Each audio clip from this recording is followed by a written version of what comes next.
One man defied an empire, crossed a forbidden river, and changed the course of human history forever. This is not a legend. This is Julius Caesar, and his true story is far darker than you were ever taught.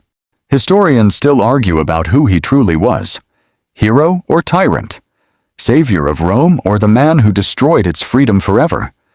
The answer hides in blood, betrayal, and ancient secrets buried for 2,000 years. Welcome back to Amazing Basit, where history's greatest mysteries come alive. Today, we uncover the real rise of the man who became a god in the eyes of Rome, and a warning to every empire after. Rome was dying from within. Corruption ruled the Senate. The rich grew richer while soldiers and farmers starved. The republic that once stood proud was crumbling, and one ambitious young man saw his chance. To survive, Caesar made a decision no one expected, a bold, dangerous move that would either make him the most powerful man alive or get him killed before his story even began. Born into a noble but struggling family in 100 BCE, Caesar grew up watching Rome tear itself apart in civil wars. He learned early that in Rome, power was never given, it was taken. As a young man, Caesar was captured by pirates and held for ransom. Legend says he calmly told his captors he would return one day and crucify them all. Weeks after his release, he did exactly that. This single act revealed who Caesar truly was, a man of terrifying willpower who never forgot an insult and never abandoned a promise. Rome would soon learn to fear that same resolve. Historical records confirm Caesar rose quickly through Rome's political ranks as military commander, priest, and statesman. But behind his charm was a calculated mind, always 3 steps ahead of his rivals. But ambition alone wasn't enough. Caesar needed allies, money, and an army loyal only to him. What he built next would form a secret alliance so powerful, it would quietly hijack the entire Roman Republic. Historians call it the First Triumvirate, an unofficial pact between Caesar, Pompey the Great, and Crassus, the richest man in Rome. Together, they controlled armies, elections, and the Senate itself. But alliances built on ambition rarely last. Each man secretly wanted total power for himself. Beneath their smiles, a silent war for Rome's soul had already begun. To secure his place, Caesar was appointed governor of Gaul, modern-day France. It seemed like a distant, thankless post. In truth, it was the beginning of the most brutal military campaign Rome had ever seen. For nearly a decade, Caesar waged relentless war across Gaul. Historical sources suggest hundreds of thousands died, and countless more were enslaved. It was conquest on a scale that shocked even Rome itself. But Caesar wasn't just a conqueror. He was a master storyteller. He wrote his own war journals, shaping how Rome would remember him. Even his propaganda was a weapon, sharper than any sword. In 55 BCE, Caesar did something no Roman had dared before. He crossed the English Channel and invaded Britain. It brought little territory, but it made him a legend back home. Back in Rome, Caesar's enemies grew nervous. His victories made him wildly popular with the people, and popularity in Roman politics was more dangerous than any army. Crassus was dead, killed in a disastrous campaign in the east. Pompey, once Caesar's ally, now stood with the Senate against him. The triumvirate was broken. Only one man could remain standing. The Senate issued an ultimatum: disband your army and return to Rome as a private citizen, or be declared an enemy of the state. For Caesar, both choices meant death. In January 49 BCE, Caesar stood at the edge of a small river called the Rubicon. Crossing it with his army meant one thing: civil war. This was the point of no return. According to the ancient historian Suetonius, Caesar uttered the famous words, "The die is cast." Whether he truly said them, we cannot know for certain. But the moment itself changed history forever. Rome panicked. Pompey and much of the Senate fled the city, unprepared for a war they thought would never come.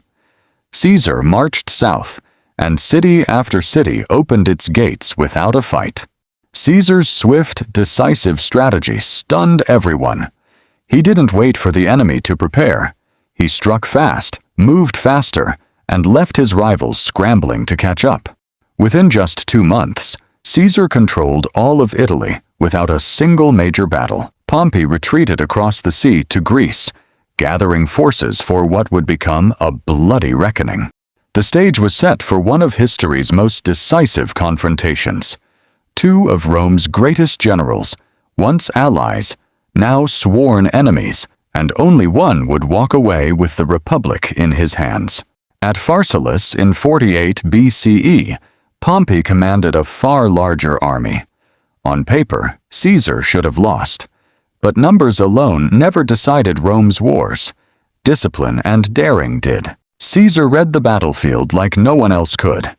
He anticipated Pompey's cavalry charge and hid a secret reserve of soldiers, ready to strike at the perfect moment. When Pompey's cavalry charged, Caesar's hidden infantry struck their flank without warning. The charge collapsed into chaos, and Pompey's entire army began to break.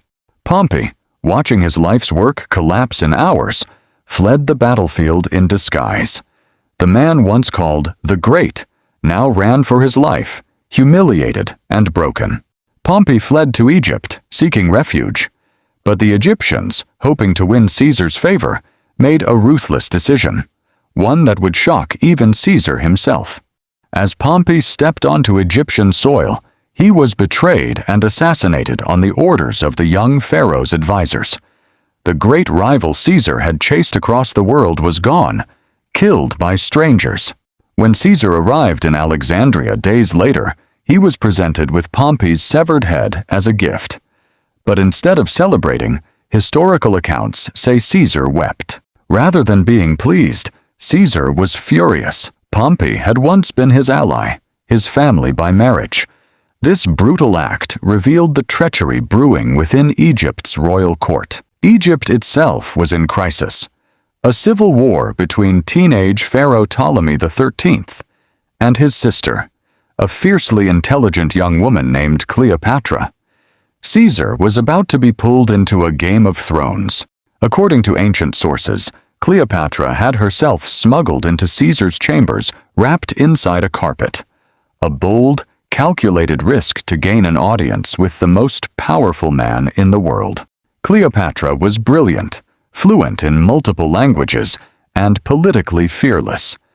Caesar, nearly 30 years her senior, was captivated, not just by her beauty, but by her sharp, commanding mind. Caesar sided with Cleopatra in the Egyptian civil war. Ptolemy XIII's forces were defeated, and the young pharaoh reportedly drowned in the Nile while fleeing. Cleopatra was now sole ruler of Egypt.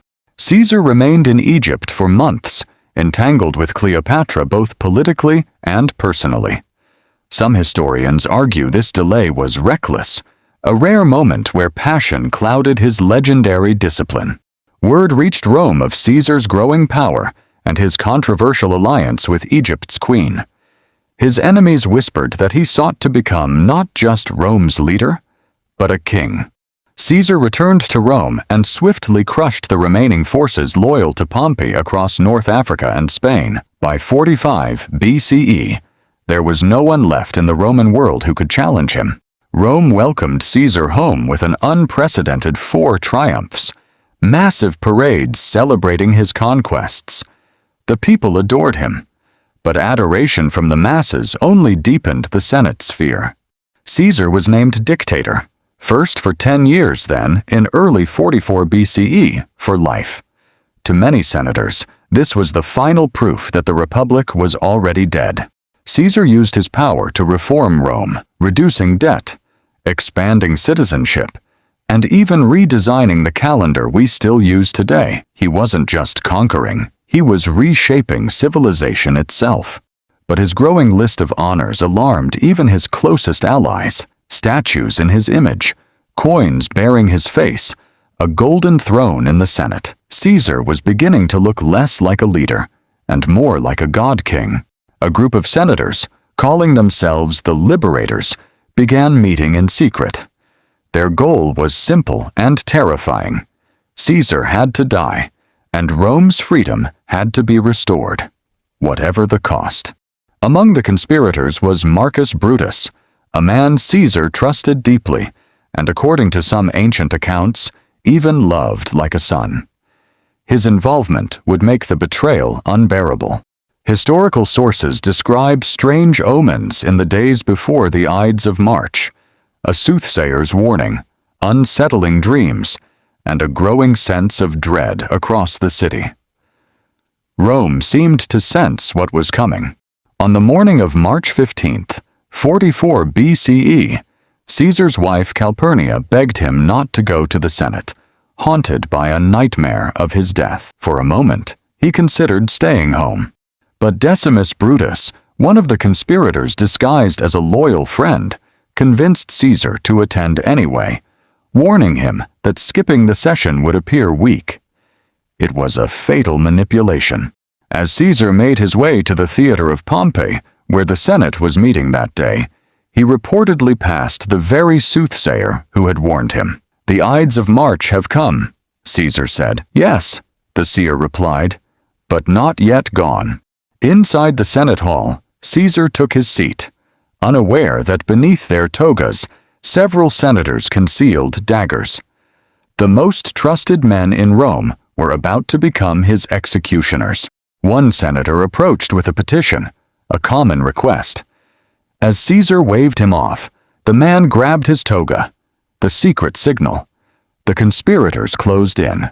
The first blow came from behind, striking his neck. Caesar spun around in shock, realizing this was no ordinary petition. It was an ambush, 23 blades all aimed at one man. Caesar tried to fight back, tried to flee, but there was nowhere to go. One by one, the senators he had trusted, promoted, and even forgiven, drove their blades into him. Then Caesar saw Brutus among them, dagger drawn. According to legend, in that final moment, he stopped resisting and whispered words that would echo through history. "Et tu, Brute?" Historians still debate this. Ancient writer Plutarch suggests Caesar may have said nothing at all, perhaps only pulling his toga over his face in silent acceptance. The exact truth was lost the moment he fell. Julius Caesar fell at the base of Pompey's statue, the very man whose death had once shocked him. 23 wounds marked his body. Rome's most powerful man lay dead on cold marble floors. The conspirators believed they had saved the Republic. Instead, they ignited chaos, civil war, and the eventual rise of an empire. Rome would never be a republic again. Caesar's death did not end his story. It began his legend. His adopted heir, Octavian, would rise from the ashes of this betrayal to become Rome's first emperor, Augustus. The Republic was gone. The empire had begun. Julius Caesar died 2,000 years ago, but his name still echoes through history. A warning, a legend, and a lesson about power, loyalty, and betrayal that humanity has never truly learned. If this story moved you, subscribe to Amazing Basit, because history's greatest secrets are still waiting to be uncovered.